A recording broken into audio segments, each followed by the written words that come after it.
Assalamualaikum warahmatullahi wabarakatuh. Salam sejahtera bagi kita semua. Semoga kita senantiasa ada dalam lindungan Allah Subhanahu wa taala serta sukses menjalankan aktivitas sehari-hari. Bertemu kembali bersama kami di channel Belajar PAI. Pada kali ini kita akan membahas materi pembelajaran Pendidikan Agama Islam kelas 10, yakni materi tentang Syu'abul Iman atau cabang-cabang iman. Kita mulai. Sebelum ke materi, kita lihat dulu apa yang menjadi tujuan pembelajaran kali ini. Tujuan pembelajaran kali ini, yang pertama, peserta didik mampu menganalisis makna Syu'abul Iman atau cabang-cabang iman, pengertian, dalil, macam, dan manfaatnya. Yang kedua, peserta didik mempresentasikan makna Syu'abul Iman atau cabang-cabang iman. Yang ketiga, peserta didik mampu meyakini bahwa dalam iman terdapat banyak cabang-cabangnya. Yang keempat, peserta didik mampu membiasakan sikap disiplin, jujur, dan bertanggung jawab yang merupakan cabang iman dalam kehidupan. Kita lanjutkan ke materi. Materi yang pertama, kita akan membahas bagaimana definisi iman. Iman berasal dari bahasa Arab dari kata dasar amana yu'minu imanan, yang berarti beriman atau percaya. Adapun definisi iman menurut bahasa berarti kepercayaan, keyakinan, ketetapan, atau keteguhan hati, sebagaimana Imam Syafi'i dalam sebuah kitab yang berjudul mengatakan, sesungguhnya yang disebut dengan iman adalah suatu ucapan, suatu perbuatan, dan suatu niat, di mana tidak sempurna salah satunya jika tidak bersamaan dengan yang lain. Kita lanjutkan ke materi yang kedua, definisi Syu'abul Iman. Syu'abul Iman atau cabang-cabang iman merupakan amalan atau perbuatan yang harus dilakukan oleh seseorang yang mengaku diri beriman atau mukmin. Ada 77 cabang yang disebut dengan Syu'abul Iman. Apabila 77 amalan tersebut dilakukan seluruhnya, maka telah sempurnalah imannya. Tetapi apabila ada yang ditinggalkan, maka berkuranglah kesempurnaan imannya. Kita lanjutkan bagaimana dalil nakli Syu'abul Iman.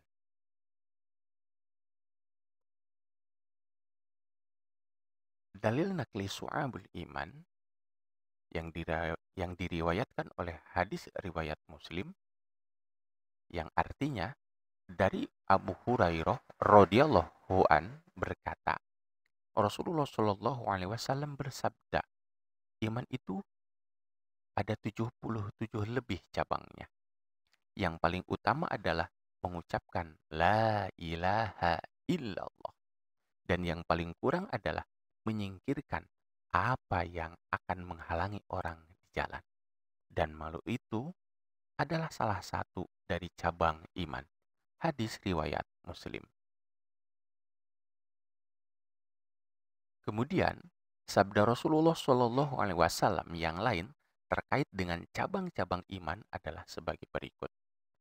Dari Anas radhiyallahu an, dari Nabi Muhammad Shallallahu alaihi wasallam, beliau bersabda, 3 hal yang barang siapa ia miliki, maka ia akan merasakan manisnya iman, yaitu menjadikan Allah Subhanahu wa taala dan Rasul-Nya lebih dicintai dari selainnya, mencintai sesuatu semata-mata karena Allah Subhanahu wa taala dan benci kepada kekufuran sebagaimana bencinya ia jika dilempar ke dalam api neraka.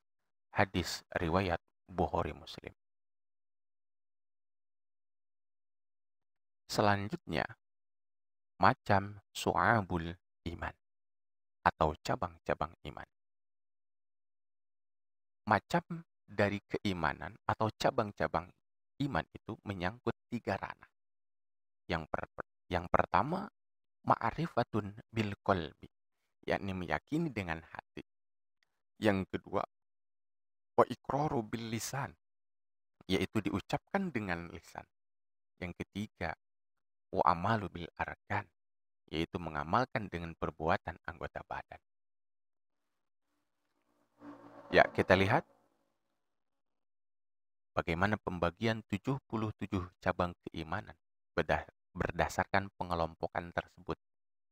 Yang pertama, cabang iman yang berkaitan dengan niat, akidah, dan hati. Karena keimanan berawal dari hati. Al-imanu ma'rifatun bil qalbi. Jadi cabang iman yang berkaitan dengan hati, niat, dan akidah. Yang pertama adalah iman kepada Allah. Yang kedua, iman kepada malaikat Allah. Yang ketiga, iman kepada kitab-kitab Allah. Yang keempat, iman kepada Rasul Allah. Yang kelima, iman kepada takdir. Yang keenam, iman kepada hari akhir. Yang ketujuh, iman kepada kebangkitan setelah kematian. Yang kedelapan, iman bahwa manusia akan dikumpulkan di yaumul mahsyar. Yang kesembilan, iman bahwa orang mukmin akan tinggal di surga dan orang kafir akan tinggal di neraka. Yang ke-11, mencintai dan membenci hanya karena Allah.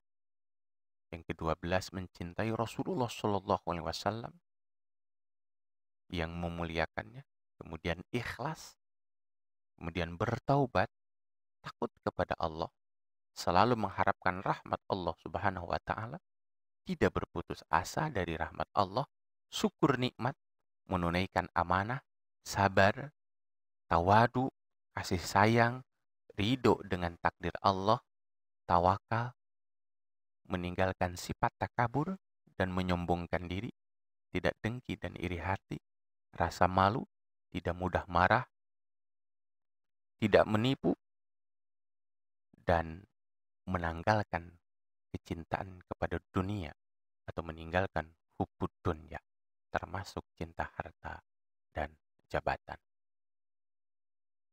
Oke, itulah cabang iman yang pertama yang berkaitan dengan hati. Sekarang kita lanjutkan apa saja cabang iman yang berkaitan dengan lisan. Yang pertama adalah membaca kalimah thayyibah, kalimah-kalimah yang baik. Yang kedua, membaca kitab suci Al-Quran. Yang ketiga, belajar dan menuntut ilmu. Yang keempat, mengajarkan ilmu kepada orang lain. Yang kelima, berdoa. Yang keenam, zikir kepada Allah Subhanahu wa taala, termasuk istighfar. Yang ketujuh, menghindari bacaan yang sia-sia. Nah, itulah cabang iman yang berkaitan dengan lisan. Ada 7. Jadi, cabang iman yang berkaitan dengan hati tadi ada 30. Kemudian cabang iman yang berkaitan dengan lisan ada 7. Jadi, semuanya ada 37. Nah, sekarang yang ketiga, cabang iman yang berhubungan dengan perbuatan dan anggota badan. Yang pertama, bersuci atau toharoh. Yang kedua, menegakkan sholat, baik sholat fardu ataupun sholat sunat. Kemudian bersedekah. Kemudian menjalankan puasa wajib dan sunnah.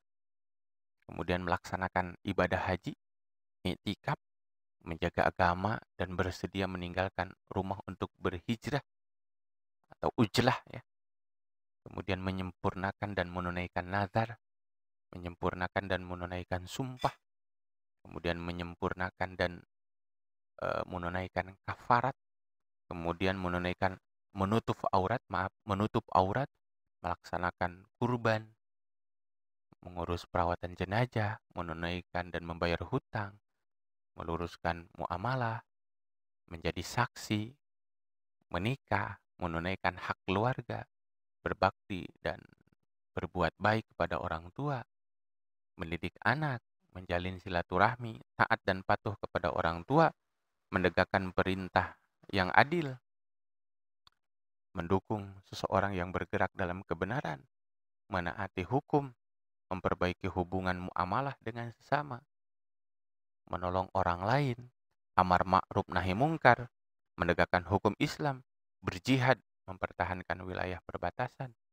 menunaikan amanah, termasuk mengeluarkan seperlima harta rampasan perang, memberi dan membayar hutang, memberikan hak-hak tetangga dan memuliakannya, mencari harta dengan cara yang halal, menyedekahkan harta, termasuk juga menghindari sifat boros dan kikir, memberi dan menjawab salam, mendoakan orang yang bersin, menghindari perbuatan yang merugikan dan menyusahkan orang lain, menghindari permainan senda gurau, menyingkirkan benda-benda yang mengganggu di jalan. Cabang iman yang berhubungan dengan perbuatan dan anggota ada 40. Bahkan lebih mungkin ya. Jadi ada 40. Ketika tadi cabang iman yang berkaitan dengan hati ada 30, kemudian cabang iman yang berkaitan dengan lisan ada 7, kemudian cabang iman yang berhubungan dengan perbuatan dan anggota badan itu ada 40. Jadi 30 ditambah 7 ditambah 40 semuanya ada 77 cabang keimanan. Semoga yang 77 ini bisa kita realisasikan dalam kehidupan sehari-hari sehingga kita termasuk orang-orang yang memiliki keimanan yang sempurna.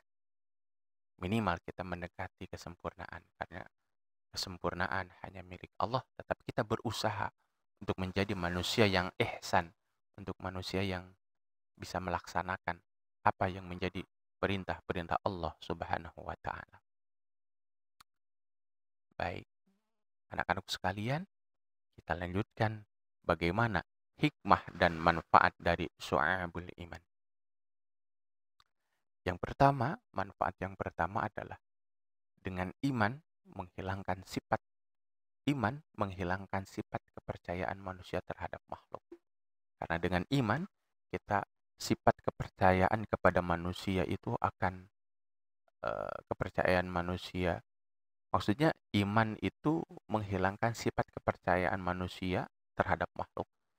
Jadi kita sebagai manusia tidak lagi percaya kepada makhluk, tetapi percaya hanya kepada Allah Subhanahu wa taala. Yang kedua adalah iman menanamkan sikap tidak takut menghadapi kematian, karena semuanya pasti akan mengalami kematian. Sebagaimana Allah telah berfirman di dalam Al-Quran surat Ali Imran ayat 185, A'udzu billahi minasyaitonir rajim, kullu nafsin dha'iqatul maut, wa innamat tuwaffawna ujurakum yaumal qiyamah, faman zuhziha 'anil nar wa udkhilal jannah faqad faz, wa mal hayatud dunya illa mata'ul ghurur. Setiap yang bernyawa pasti akan mengalami kematian, termasuk kita sebagai manusia. Selanjutnya yang ketiga, iman akan membuat seseorang mukmin memiliki jiwa yang tenang. 4. Iman mewujudkan kehidupan yang lebih baik dan berkualitas. Yang kelima, iman menumbuhkan sikap ikhlas. Yang keenam, iman mendatangkan keberuntungan. Yang ketujuh, iman mencegah penyakit jasmani dan rohani. Itu hikmah dan manfaat dari keimanan atau syu'abul iman atau cabang-cabang iman. Nah, sekarang kita lanjutkan bagaimana tanda-tanda orang yang beriman. Tanda-tanda orang yang beriman, yang pertama, jika mendengar nama Allah disebut, maka bergetarlah hatinya. Dan jika dibacakan ayat-ayat Al-Quran, maka bergejolak hatinya untuk segera mengamalkannya. sebagaimana firman Allah Subhanahu wa taala dalam Al-Qur'an surat Al-Anfal ayat 2. Kemudian yang kedua, senantiasa bertawakal setelah bekerja keras dan berdoa kepada Allah Subhanahu wa taala. Hal ini dijelaskan dalam Al-Qur'an surat At-Taghabun ayat 13. Itu tanda-tanda yang kedua. Kemudian tanda orang yang beriman yang ketiga adalah selalu tertib dalam menegakkan dan menjalankan salatnya. Yang keempat, menafkahkan sebagian rezeki dan hartanya di jalan Allah. Dan yang kelima, menghindari perkataan yang tidak berguna. Selanjutnya, memelihara amanah dan menepati janji. Dan yang terakhir, yang ketujuh, berjihad di jalan Allah Subhanahu wa taala dengan jiwa dan harta yang dimiliki. Itu tanda-tanda orang-orang yang beriman. Kita lanjutkan bagaimana problematika keimanan di sekitar lingkungan kita. Menurut Abu Bakar bin Lal, setidaknya ada 5 tujuan keimanan yang dihadapi oleh orang-orang mukmin saat ini. Yang pertama, mukmin yang saling mendengki. 2, kaum munafik yang membenci kaum mukmin. Ketiga, orang kafir yang memerangi kaum mukmin. Ini problematika praktek keimanan di sekitar kita ya, problematika atau permasalahan keimanan di sekitar kita. Yang keempat, tipu muslihat setan yang selalu menyesatkan. Pasti karena setan ini tidak akan pernah berhenti selama manusia di alam dunia ini berbuat kebaikan, maka setan tidak akan pernah berhenti untuk menyesatkan kita sebagai manusia. Yang kelima adalah godaan hawa nafsu dari dalam diri setiap mukmin. Oke, itu problematika praktek keimanan di sekitar kita ya. Baik, ini hanya sekedar gambaran saja. Oke, materi soal iman secara keseluruhan sudah kita sampaikan, kita rangkum. Lihat bagaimana rangkumannya. Yang pertama, setiap manusia dilahirkan dengan fitrah yang sama, yaitu memiliki keyakinan tentang zat yang maha kuasa, yang dalam istilah agama disebut dengan iman. Iman adalah suatu niat, ucapan, dan perbuatan, di mana tidak sempurna iman jika tidak bersama yang lain. Baik, tujuan pembelajaran sudah saya sampaikan, materi juga sudah saya sampaikan, rangkumannya juga sudah saya sampaikan. Nah, ini mungkin nanti tugas-tugas untuk kalian kerjakan. Ada beberapa soal-soal yang ada pada buku paket PABP kelas 10 di kurikulum Merdeka di halaman 57-58. Silahkan kalian kerjakan. Itu soalnya ada 10 PG dan 5 esai atau uraian. Oke. Selamat mengerjakan. Dan kepada kalian, jangan lupa like, komen, dan subscribe channel kami agar kami bisa terus berkarya. Terima kasih atas perhatiannya. Mohon maaf atas segala kekurangannya. Yang benarnya hanya Allah Subhanahu wa taala dan mutlak milik Allah Subhanahu wa taala. Yang salahnya kesalahan saya pribadi. Wassalamualaikum warahmatullahi wabarakatuh.